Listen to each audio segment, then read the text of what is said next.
पूरी दुनिया में सनसनी फैला दी थी। इसको फ्रिट्जल केस भी कहा जाता है। एलिजाबेथ फ्रिट्जल सिर्फ 18 साल की थी जब वो अचानक से गायब हो गई। कहाँ गायब हुई किसी को कुछ पता न था। गायब होने के 24 साल बाद पुलिस ने एलिजाबेथ फ्रिट्जल को ढूंढ लिया और जिस जगह से ढूंढा वो आप भी यकीन नहीं करेंगे।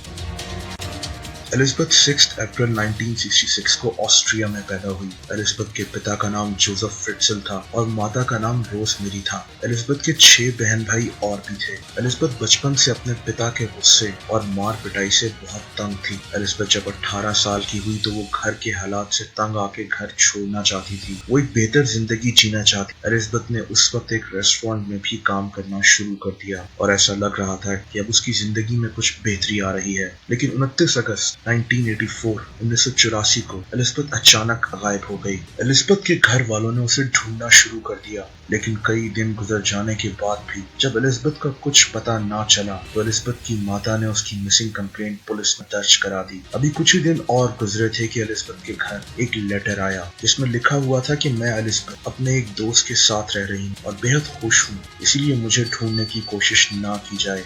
ये हैंड राइटिंग भी एलिजाबेथ की ही थी। ये बात बहुत अजीब थी क्योंकि एलिजाबेथ की किसी दोस्त को एलिजाबेथ का कुछ पता ना था। एलिजाबेथ के पिता जोसेफ फ्रिट्जल ने ये लेटर पुलिस के हवाले कर दिया। पुलिस और बाकी सबको यही लगा कि एलिजाबेथ ने अपनी मर्जी से अपना घर छोड़ा है और ये केस क्लोज कर दिया गया। लेकिन ये बात किसी को नहीं पता थी कि एलिजाबेथ अपने ही घर के बेसमेंट में कैद थी। इस बेसमेंट के 8 दरवाजे थे और हर दरवाजे की चाबी सिर्फ जोसेफ फ्रिट्जल के पास थी। एलिजाबेथ 24 साल अपने घर के छोटे से बेसमेंट में ही कैद रही। ये रूम साउंड प्रूफ था और उसको कैद में रखने वाला कोई और नहीं, उसका अपना ही पिता जोसेफ फ्रिट्जल था। इन 24 सालों में एलिजाबेथ के साथ उसके पिता ने जो सलूक किया आप सोच नहीं सकते। ये कोई दिमागी तौर पे बीमार शख्स ही कर सकता था। जोसेफ एलिजाबेथ के पास हर 3 दिन बाद खाना और पानी लेके जाता। शुरू में तो जोसेफ एलिजाबेथ को खूब मारता, मगर आहिस्ता आहिस्ता ये सेक्सुअल अब्यूज में बदल गया। एलिजाबेथ इन 24 सालों में 7 दफा प्रेग्नेंट हुई और ये सब करने वाला उसका अपना पिता था। एलिजाबेथ और उसके बच्चों को बेसमेंट में कैदी बनाकर रहना पड़ रहा था।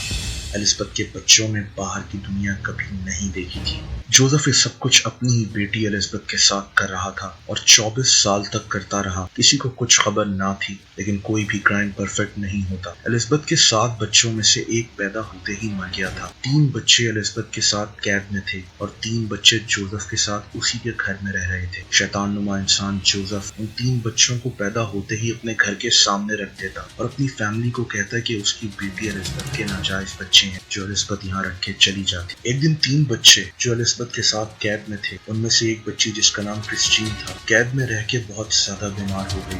एलिजाबेथ ने अपने पिता जोसेफ, जो उस बच्ची का भी नाजायज पिता था, के सामने हाथ जोड़े कि इस बच्ची को हॉस्पिटल ले जाया जाए। जोसेफ ने ये बात मान ली। जब जोसेफ क्रिस्टीन को हॉस्पिटल लेके गया तो डॉक्टर्स ने कहा कि क्रिस्टीन को इतनी छोटी सी उम्र में किडनी फेलियर हो गया है। डॉक्टर्स ने पूछा कि क्रिस्टीन जोसेफ की क्या लगती है, तो जोसेफ ने कहा कि वो उसको सड़क पे मिली है। डॉक्टर्स ने इस बात का बिल्कुल यकीन ना किया और पुलिस को फौरन इन्फॉर्म कर दिया। पुलिस को जोसेफ की बात पे बिल्कुल यकीन ना आया और पुलिस ने अपनी इन्वेस्टिगेशन शुरू कर दी। जोसेफ पुलिस के इन्वेस्टिगेशन से परेशान हो गया। उसको लग रहा था कि पुलिस कहीं उसके घर की तलाशी ना ले ले। इसी ख्याल से उसने अपनी बेटी और उसके बच्चों को आजाद करने का फैसला कर लिया और एलिजाबेथ और 2 बच्चों के साथ तीसरी बच्ची क्रिस्टीन को हॉस्पिटल देखने पहुंच गया। हॉस्पिटल में डॉक्टर्स को पहले ही जोसेफ पे शक था। उन्हीं में से एक डॉक्टर ने पुलिस को इत्तला कर पुलिस ने अपनी इन्वेस्टिगेशन शुरू कर दी और फाइनली 26 अप्रैल 2008 को जोसेफ फ्रिट्जल, जिसकी उम्र उस वक्त 73 साल थी, को पुलिस ने गिरफ्तार कर लिया। 19 मार्च 2009 को जोसेफ फ्रिट्जल को अदालत ने उम्र कैद की सजा सुना दी। फ्रिट्जल उस वक्त अपनी सजा काट रहा है। उसको एक स्पेशल सेल में रखा गया है जहाँ जहनी तौर पर बीमार कैदियों को रखा जाता है। एलिजाबेथ का मुकम्मल इलाज हुआ। 24 साल जिस टॉर्चर से वो गुजरी, उसको देखते हुए उसको नॉर्दर्न ऑस्ट्रिया के एक छोटे से शहर में नई जिंदगी गुजारने के लिए भेज दिया गया।